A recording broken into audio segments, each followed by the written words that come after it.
En entreprise, nous sommes tous amenés à créer régulièrement des événements et c'est très utile pour faire parler de notre marque et de nos produits auprès de nos clients et de nos prospects.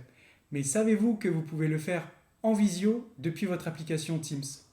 Vous n'avez pas un euro à ajouter, c'est compris dans vos licences et ça se fait en quelques clics. Je vous propose donc aujourd'hui de découvrir comment dans cette vidéo. On se retrouve donc sur mon écran pour voir ensemble comment créer un webinar dans Teams. Donc je suis sur mon application Teams et je suis dans l'onglet calendrier ici à gauche. Je vais aller donc sélectionner la date à laquelle je souhaite réaliser le webinar et ici je ne vais pas cliquer sur nouvelle réunion mais sur la flèche juste à droite. On me propose différentes options dont webinaire juste ici. Je clique sur webinaire et j'ai une page qui me propose donc de créer mon nouveau webinaire. Je vais donc choisir un titre. Je vais laisser webinaire par défaut, mais l'idée c'est de mettre vraiment un titre percutant. Vous choisissez donc la date, l'heure, la date de fin et l'heure de fin. Le temps est compté juste à droite. Vous pouvez également ajouter ici une description afin de donner plus de renseignements à vos participants sur le contenu de la réunion. Par défaut, l'organisateur est la personne de votre compte qui crée donc le webinaire et vous pouvez ajouter d'autres personnes dans l'entreprise comme co-organisateurs. Vous pouvez également ajouter d'autres présentateurs au sein de votre entreprise. Donc, je vais ajouter par exemple un autre compte à moi pour l'exemple de cette vidéo. Ensuite, on me propose un accès aux événements de manière publique ou seulement au sein de l'entreprise. Donc là, c'est de savoir si votre webinaire est destiné à des personnes en dehors de votre entreprise ou simplement à l'intérieur.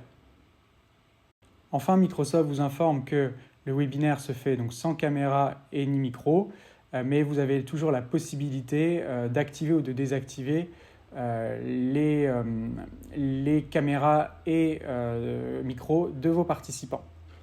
Ensuite, on va aller dans l'onglet bio du présentateur.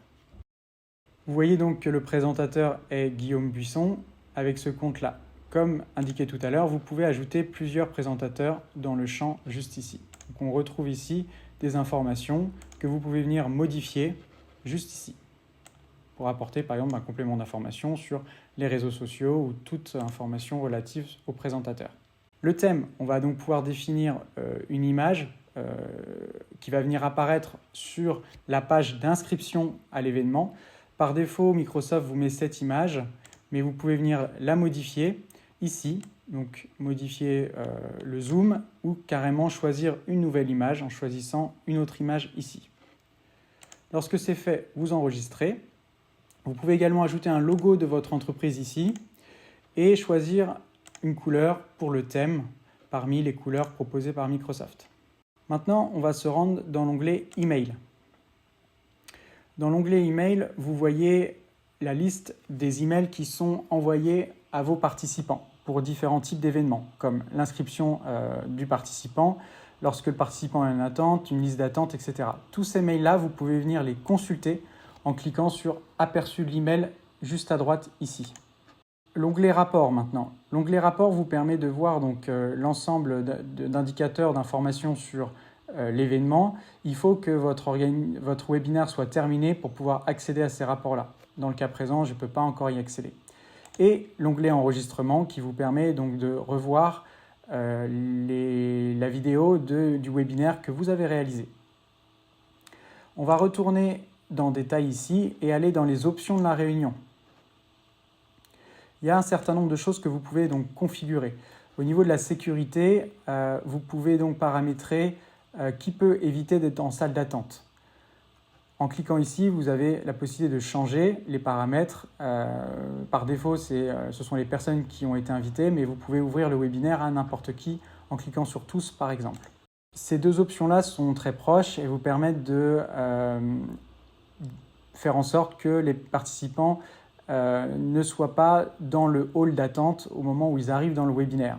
Activation de la salle verte, donc ça peut être intéressant pour pouvoir préparer le webinaire en amont puisque les organisateurs vont pouvoir être connectés tous ensemble dans le webinaire avant de le démarrer pour le préparer par exemple.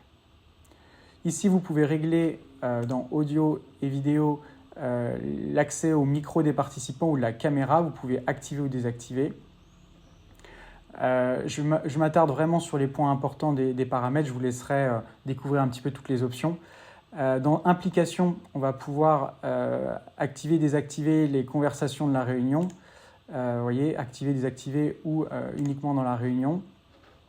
Questions-réponses, autoriser des réactions, autoriser le rapport de présence. On va maintenant donc aller dans la partie rôle. Annoncer quand les personnes qui appellent, rejoignent ou quittent le groupe. Donc ça permet en fait de mettre un petit son lorsqu'une personne rentre ou sort du webinaire. C'est désactivé par défaut. Et enfin, l'enregistrement et la transcription. Donc vous pouvez activer ou désactiver la transcription automatique, c'est-à-dire que Teams va noter tout ce qui est dit dans la réunion comme une prise de notes. Et si vous avez une licence Copilot, Copilot va s'occuper donc de faire un compte-rendu de cette réunion automatiquement. Merci à tous d'avoir suivi ce tutoriel sur comment créer un webinaire Teams. Si vous avez aimé cette vidéo, je vous invite à aller la liker et à la partager autour de vous. Et moi, je vous dis à très bientôt dans une prochaine vidéo.